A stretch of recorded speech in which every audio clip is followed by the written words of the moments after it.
The Fall of the House of Usher by Edgar Allan Poe.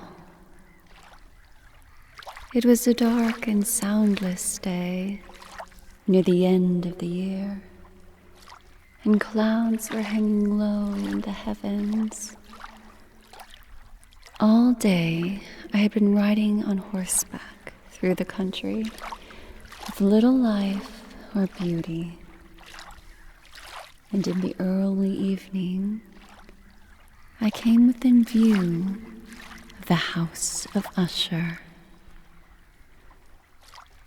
I do not know how it was, but with my first sight of the building, a sense of heavy sadness filled my spirit. I looked at the scene before me, at the house itself, at the ground around it, at the cold stone walls of the building, at its empty, eye-like windows, and at a few dead trees. I looked at this scene, I say, with complete sadness of soul, which was no healthy, earthly feeling. There was a coldness, a sickening of the heart, in which I could discover nothing to lighten the weight I felt. What was it? I asked myself. What was it that was so fearful, so frightening in my view of the House of Usher? This was a question to which I could find no answer. I stopped my horse beside the building, on the edge of a dark and quiet lake.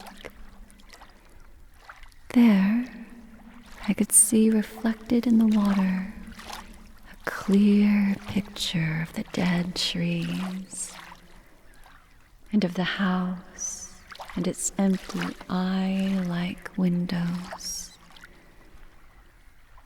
I was now going to spend several weeks in this house of sadness, this house of gloom. Its owner was named Roderick Usher. We had been friends when we were boys, but many years had passed since our last meeting. A letter from him had reached me, a wild letter, which demanded that I reply by coming to see him. He wrote of an illness of the body, of a sickness of the mind, and of a desire to see me, his best, and indeed his only friend. It was the manner in which all this was said, it was the heart in it, which did not allow me to say no. Although as boys we had been together, I really knew little about my friend. I knew, however, that his family, a very old one, had long been famous for its understanding of all the arts and for many acts of kindness to the poor. I had learned, too, that the family had never been a large one with many branches. The name had passed always from father to son, and when people spoke of the House of Usher, they included both the family and the family home. I again looked up from the picture of the house reflected in the lake to the house itself. A strange idea grew in my mind.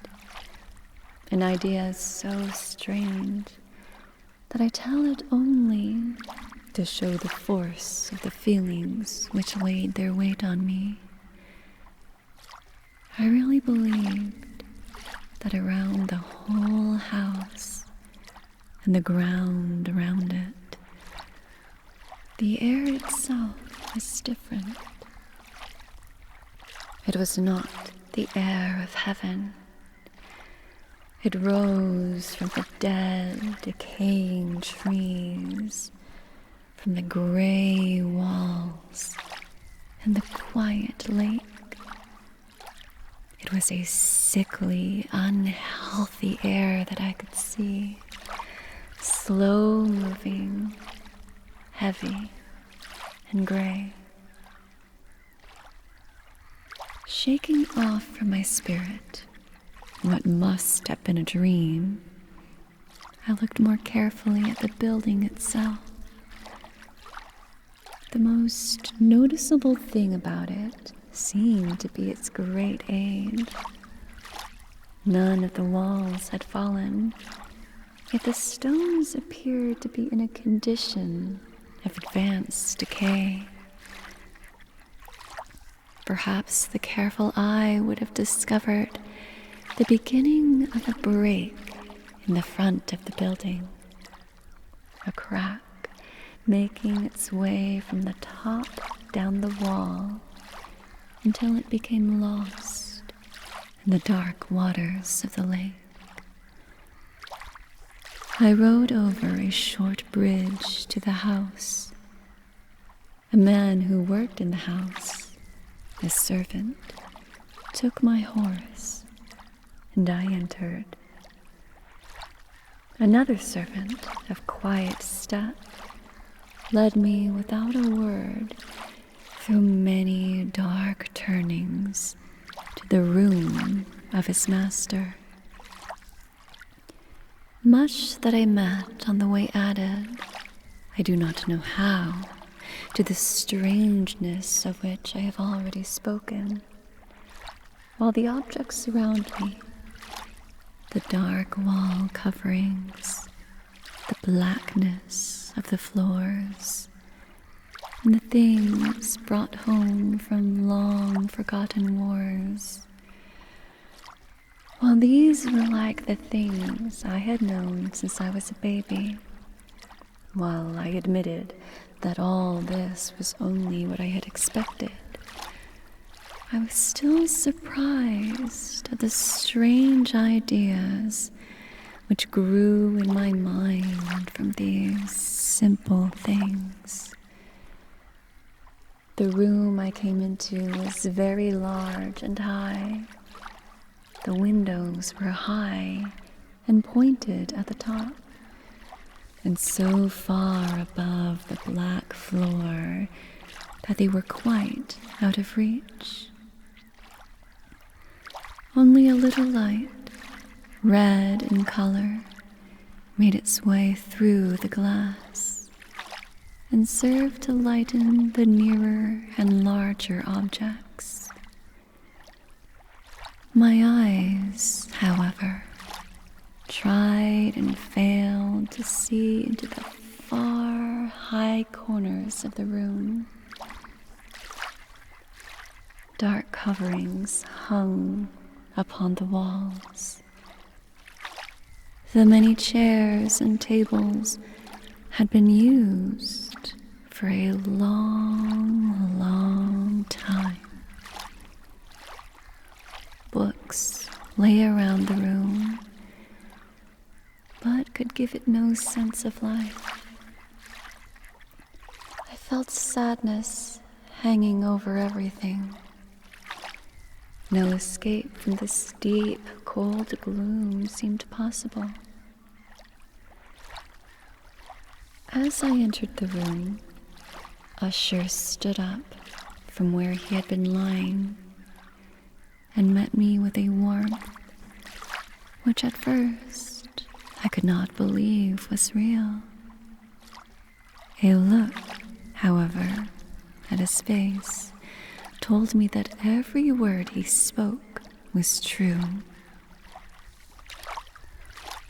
We sat down, and for some moments, while he said nothing, I looked at him with a feeling of sad surprise. Surely, no man had ever before changed as Roderick Usher had. Could this be the friend of my early years? It is true that his face had always been unusual. He had gray-white skin, eyes large and full of light, lips not bright in color, but of a beautiful shape, a well-shaped nose, hair of great softness, a face that was not easy to forget. And now the increase in the strangeness of his face had caused so great a change that I almost did not know him. The horrible white of his skin and the strange light in his eyes surprised me and even made me afraid. His hair had been allowed to grow, and in its softness, it did not fall around his face, but seemed to lie upon the air. I could not, even with an effort, see in my friend the appearance of a simple human being. In his manner, I saw at once changes came and went, and I soon found that this resulted from his attempt to quiet a very great nervousness. I had indeed been prepared for something like this, partly by his letter, and partly by remembering him as a boy. His actions were first too quick, and then too quiet. Sometimes his voice, slow and trembling with fear, quickly changed to a strong, heavy, carefully spaced, too perfectly controlled manner. It was in this manner that he spoke of the purpose of my visit, of his desire to see me, and of the deep delight and strength he expected me to give him. He told me what he believed to be the nature of his illness. It was, he said, a family sickness, and one from which he could not hope to grow better. But it was, he added at once, only a nervous illness which would without doubt soon pass away. It showed itself in a number of strange feelings.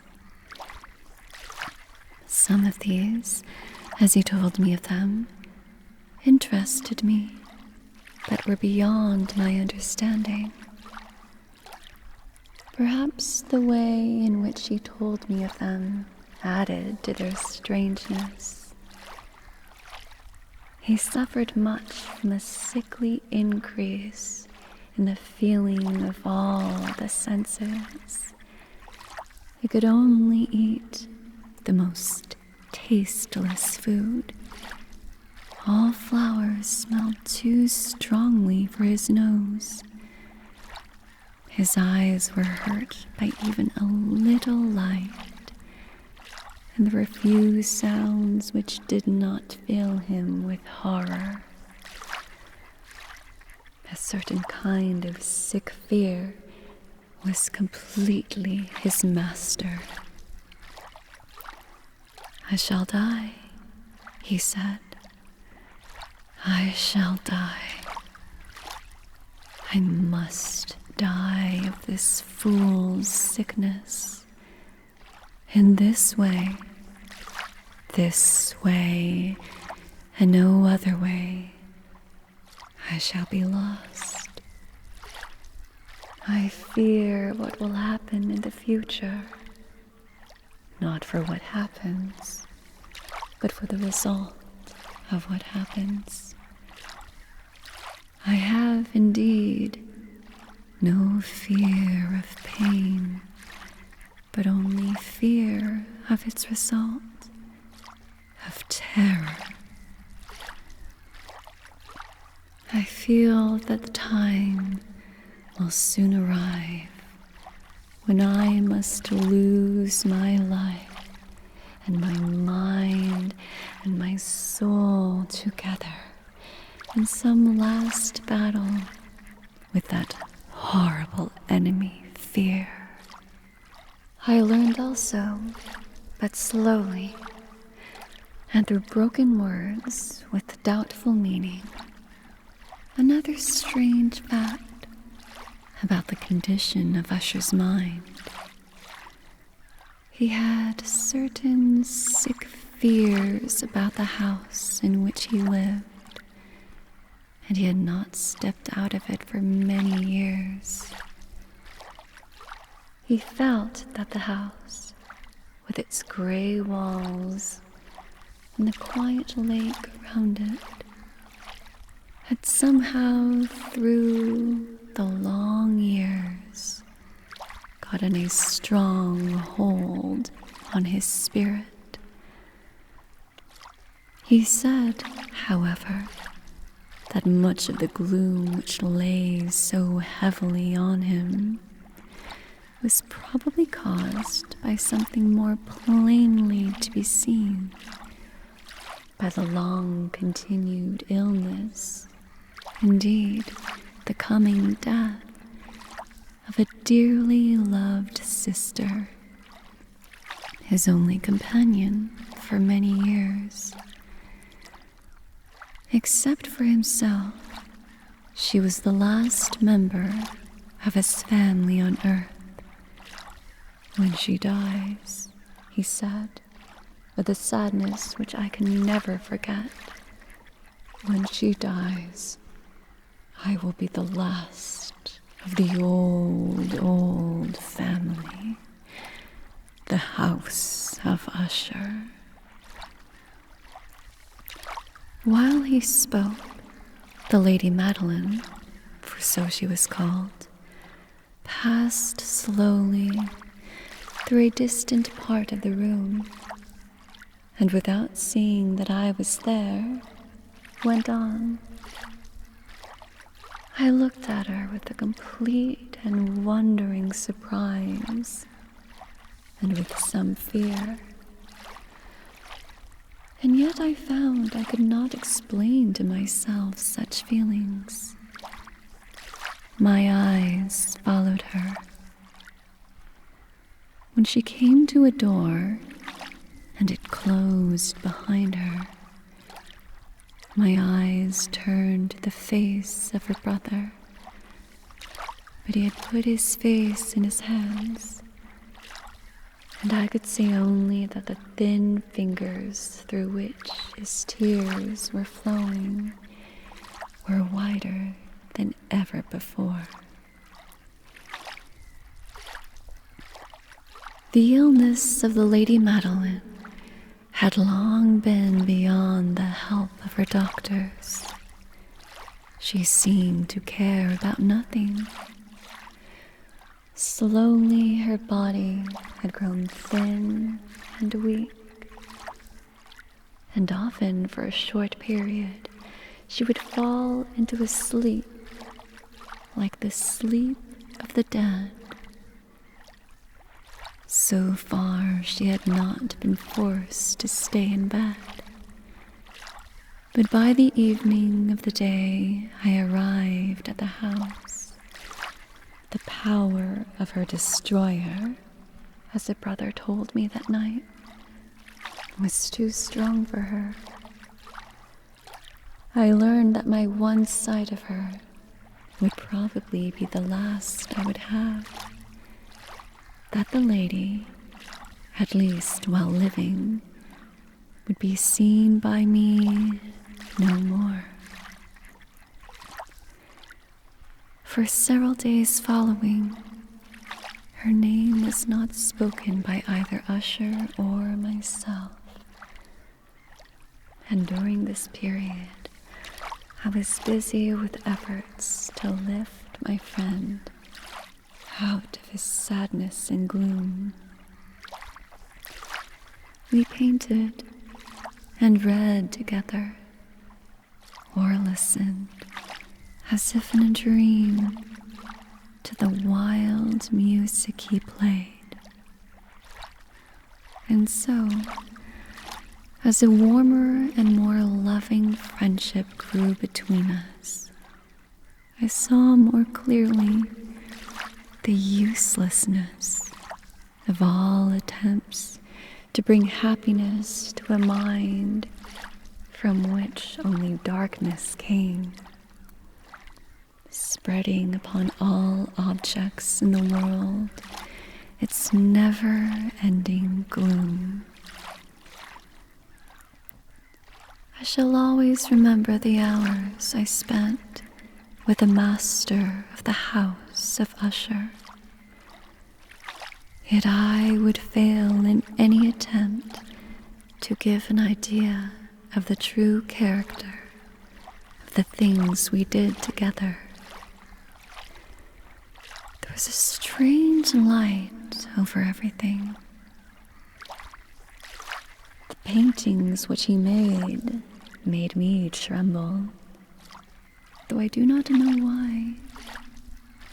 To tell of them is beyond the power of written words. If ever a man painted an idea, that man was Roderick Usher.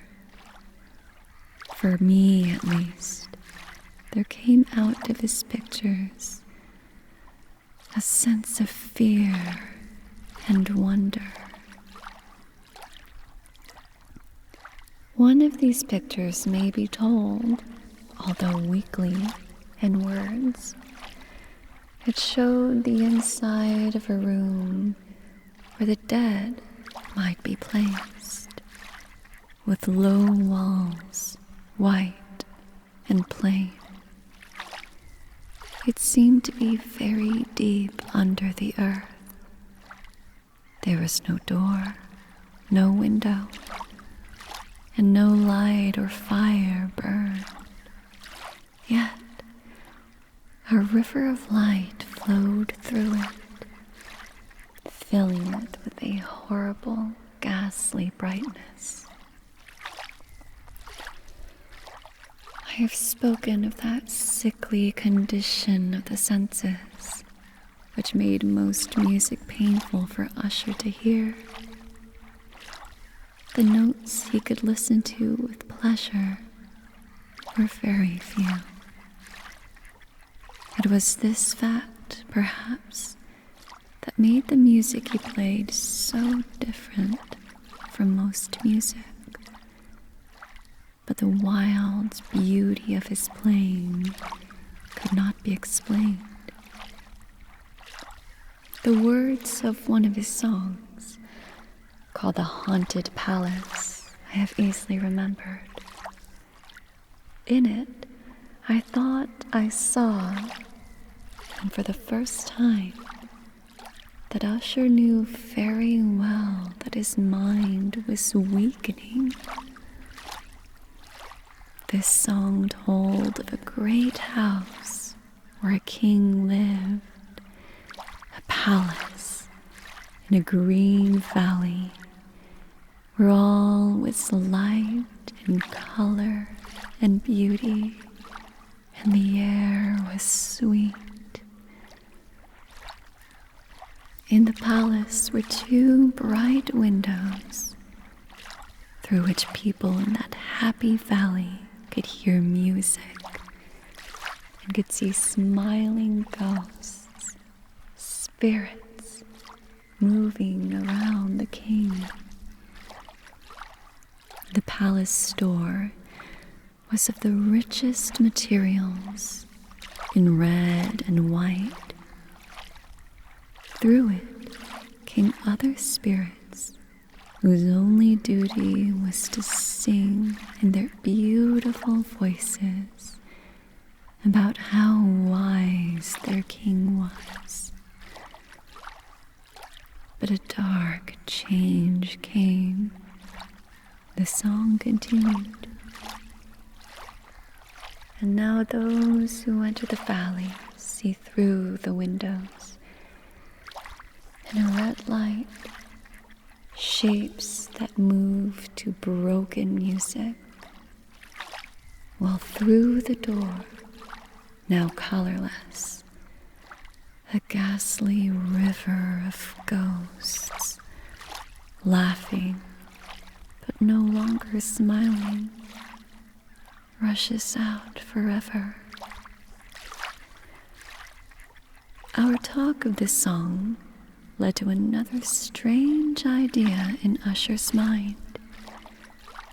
He believed that plants could feel and think, and not only plants, but rocks and water as well. He believed that the gray stones of his house and the small plants growing on the stones and the decaying trees had a power over him that made him what he was. Our books, the books which, for years, had fed the sick man's mind, were, as might be supposed, of the same wild character. Some of these books Usher sat and studied for hours. His chief delight was found in reading one very old book, written for some forgotten church, telling of the watch over the dead. At last, one evening, he told me that the Lady Madeline was alive no more. He said he was going to keep her body for a time in one of the many vaults inside the walls of the building. The worldly reason he gave for this was one with which I felt I had to agree.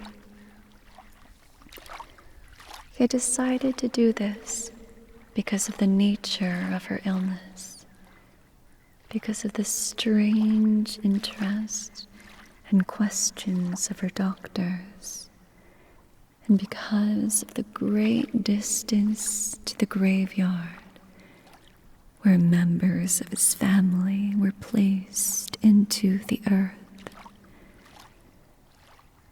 We too carried her body to its resting place. The vault in which we placed it was small and dark,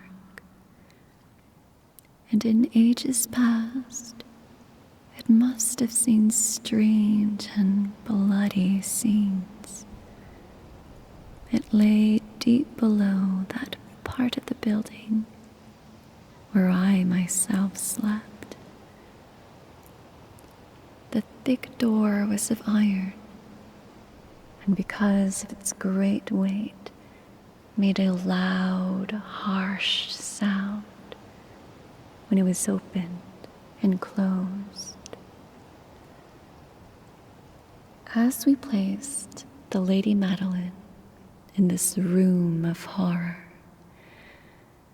I saw for the first time the likeness between brother and sister, and Usher told me then that they were twins. They had been born on the same day. For that reason, The understanding between them had always been great, and the tie that held them together was very strong. We looked down at the dead face one last time,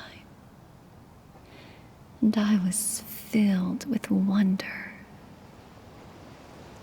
As she lay there, the Lady Madeline looked not dead, but asleep, still soft and warm, though to the touch cold as the stones around us.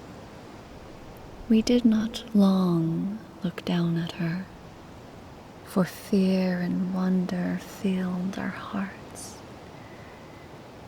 There was still a little color in her face, and there seemed to be a smile on her lips.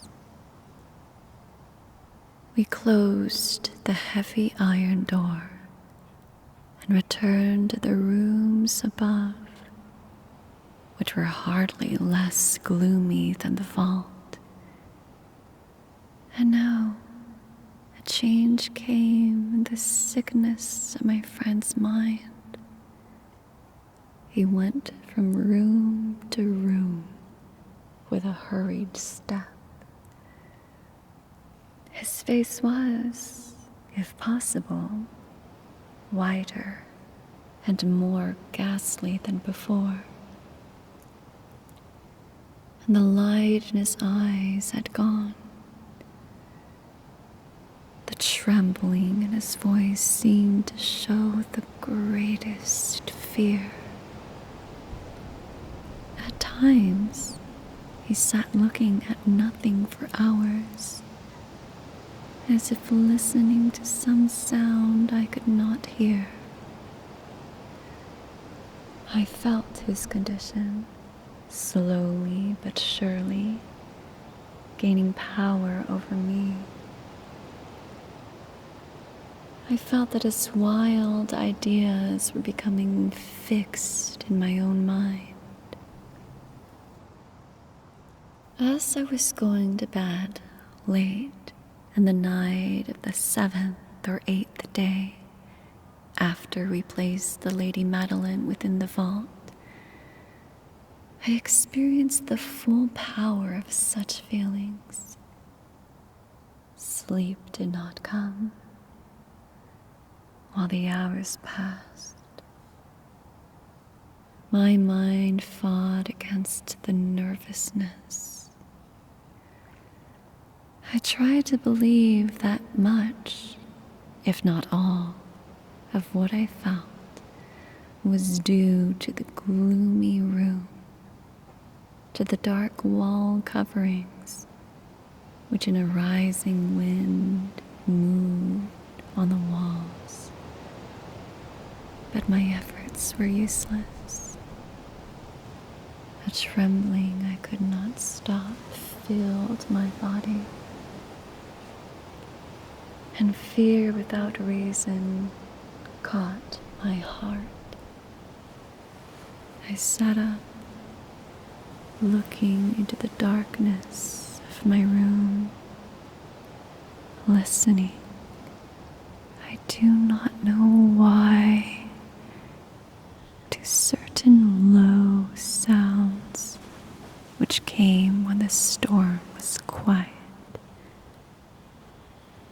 A feeling of horror lay upon me like a dead weight.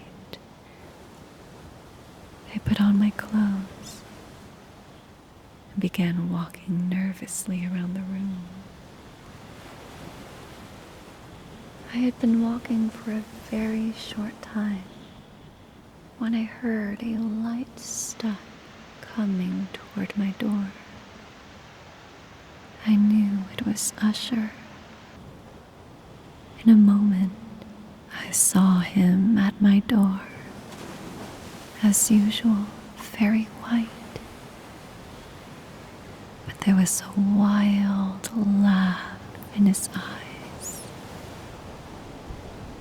Even so, I was glad to have his company. And have you not seen it? He said. He hurried to one of the windows and opened it to the storm. The force of the entering wind nearly lifted us from our feet. It was indeed a stormy but beautiful night, and wildly strange.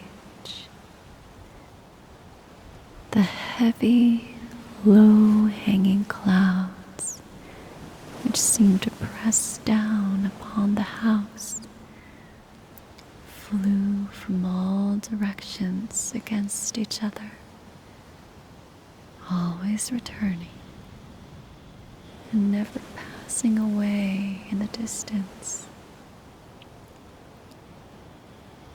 With a great thickness, they cut off all light from the moon and the stars. But we could see them because they were lighted from below by the air itself, which we could see rising from the dark lake and from the stones of the house itself. You must not, you shall not look out at this, I said to Usher, as I led him from the window to the seat. This appearance, which surprises you so, has been seen in other places too. Perhaps the lake is the cause. Let us close this window. The air is cold. Here is one of the stories you like best. I will read, and you shall listen, and thus we will live through this fearful night together. The old book which I had picked up was one written by a fool for fools to read, and it was not, in truth, one that Usher liked. It was, however, the only one within easy reach. He seemed to listen quietly. Then I came to a part of the story in which a man, a strong man full of wine, begins to break down a door, and the sound of the dry wood as it breaks can be heard through all the forest around him. Here I stopped, for it seemed to me that from some very distant part of the house, sounds came to my ears like those of which I had been reading. It must have been this likeness that made me notice them, for the sounds themselves, with the storm still increasing, were nothing to stop or interest me. I continued the story and read how the man, now entering through the broken door, discovers a strange and terrible animal of the kind so often found in these old stories. He strikes it, and it falls with such a cry that he has to close his ears with his hands. Here again, I stopped. There could be no doubt.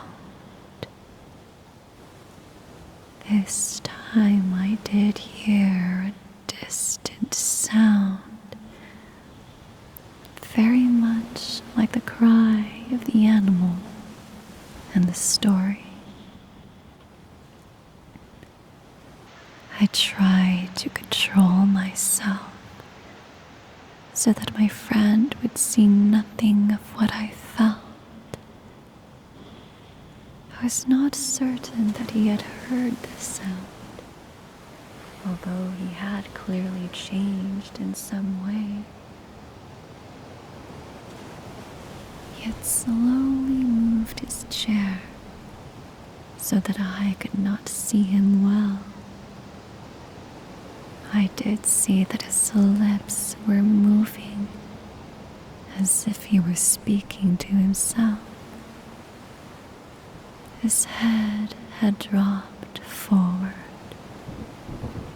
but I knew he was not asleep, for his eyes were open, and he was moving his body from side to side. I began reading again, and quickly came to a part of the story where a heavy piece of iron falls on a stone floor with a ringing sound. These words had just passed my lips when I heard clearly, but from far away, a loud ringing sound, as if something of iron had indeed fallen heavily upon the stone floor, or as if an iron door had closed. I lost control of myself completely and jumped up from my chair. Usher still sat, moving a little from side to side. His eyes were turned to the floor. I rushed to his chair. As I placed my hand on his shoulder, I felt that his whole body was trembling. A sickly smile touched his lips. He spoke in a low, quick, and nervous voice, as if he did not know I was there. "Yes," he said, "I heard it.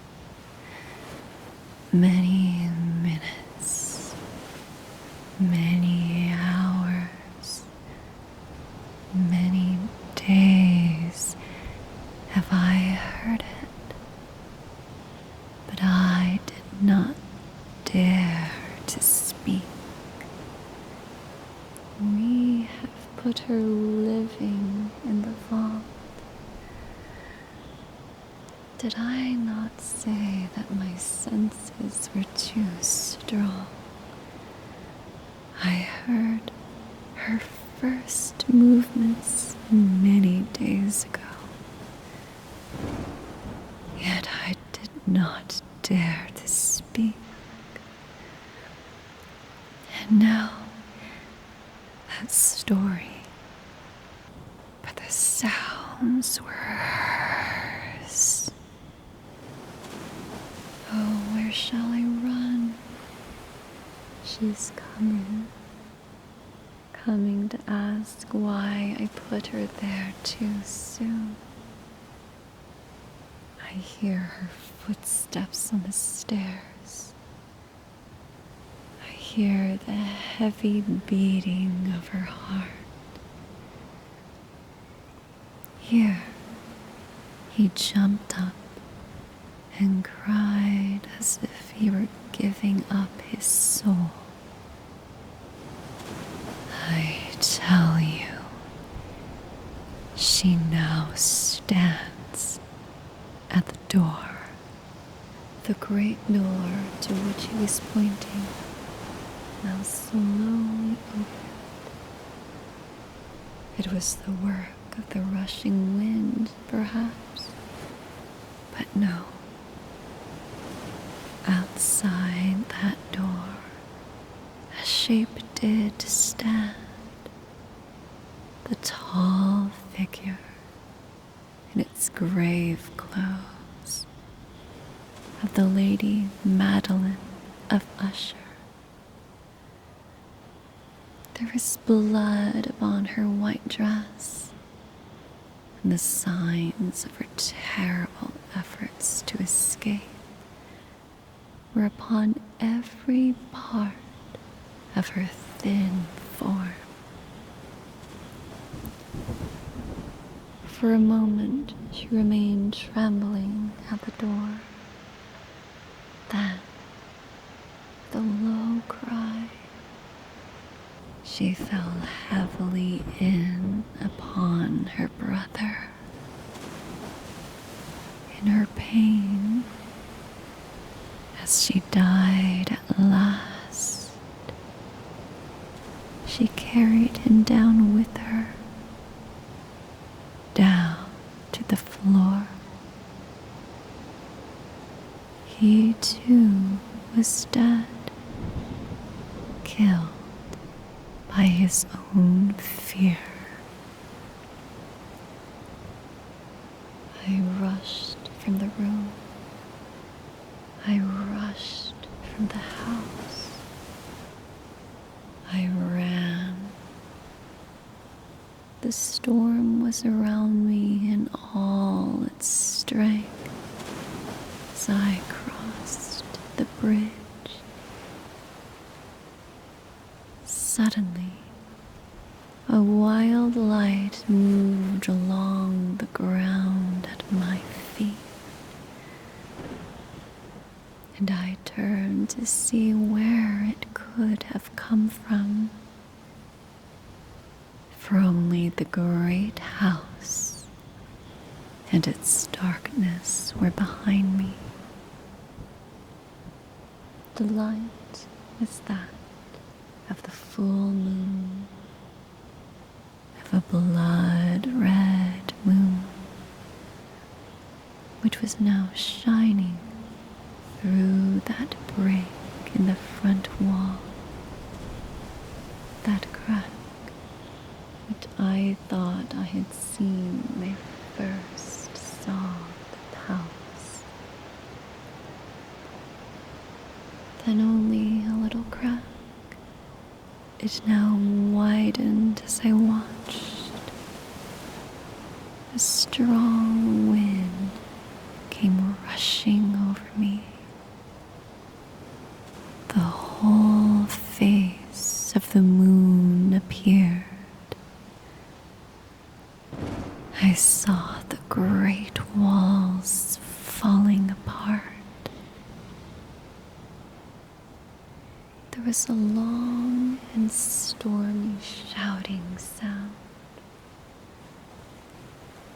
and the deep black lake closed darkly over all that remained of the house